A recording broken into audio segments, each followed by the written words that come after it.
Coming up next on Jersey Matters, we come to you this week from the district office of Congressman Albio Sires. He says we should be paying closer attention to a country just to our south because it could be a major national security problem. And then beach tags. Why do we have to pay for them in New Jersey when other states don't? Kimberly Kravitz investigates. And guess what? We found a New Jersey wine that tastes really good. We'll tell you about it. Those stories and a whole lot more because Jersey Matters.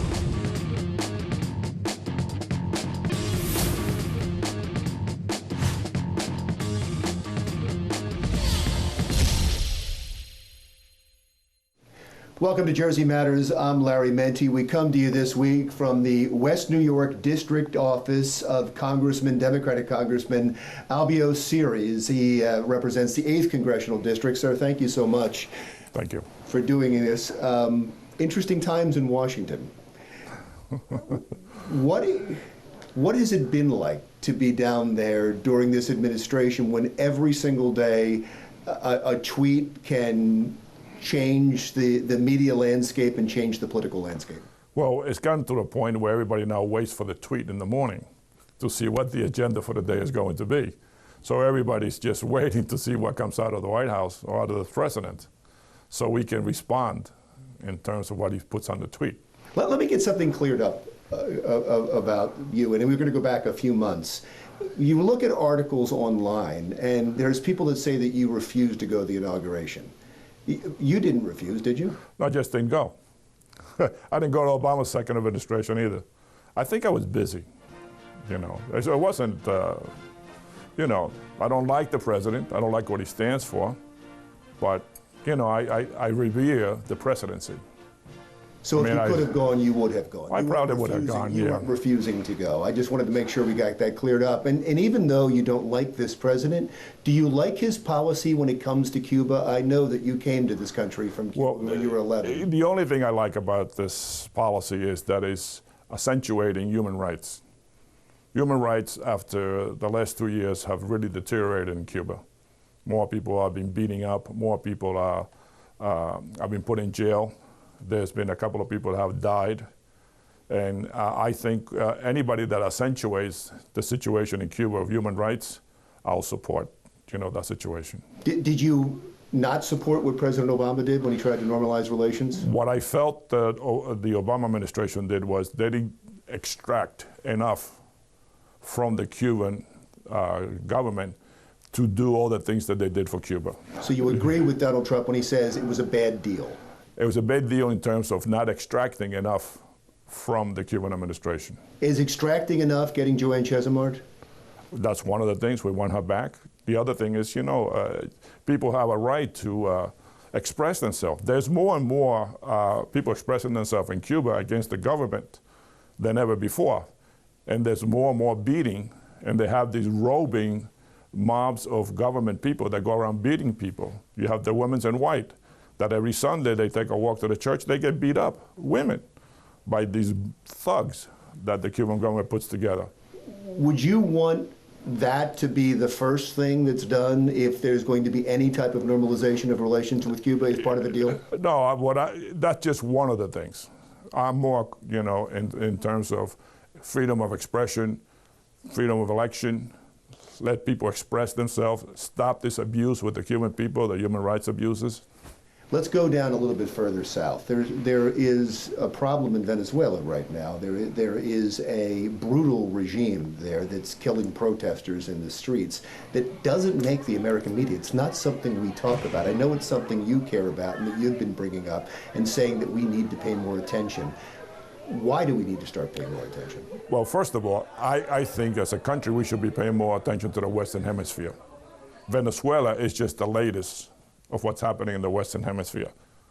You know, Venezuela, there are 30,000 Cubans in Venezuela, basically. They run the security apparatus in Venezuela.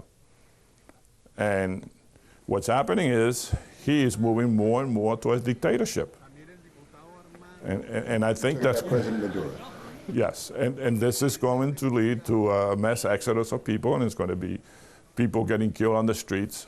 You know, they already are feeling. You know, Miami has a great population of Venezuelans now that have left the country. Colombia, which is that's the country next to it, is experiencing the same thing. I spoke to the president of Panama, he's experiencing the same thing. I spoke to the president of Costa Rica, he's experiencing the same thing. More and more Venezuelans are leaving.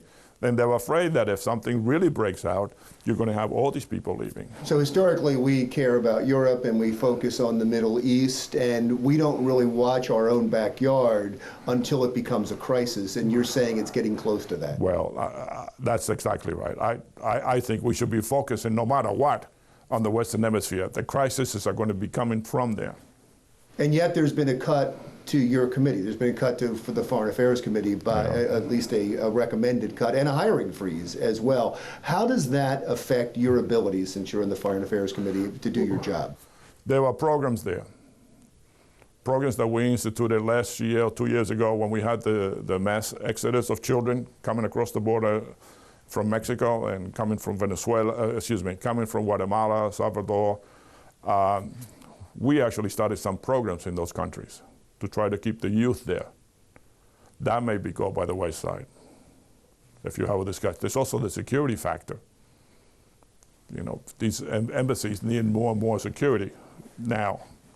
And I'm just concerned that such a drastic cut is going to just decimate the security. Interesting you started with immigration, though, because maybe that's where the fight against illegal immigration starts. If you create an atmosphere in the country where people don't want to come here because they come here for economic reasons, or because they're scared of a dictator like in Venezuela, they come here for economic reasons. So you're saying that this cut to your committee actually encourages people to come to this country? Well, if we don't have programs in their own countries to stay there, you know, there's no future for them. They'll take a chance crossing the border.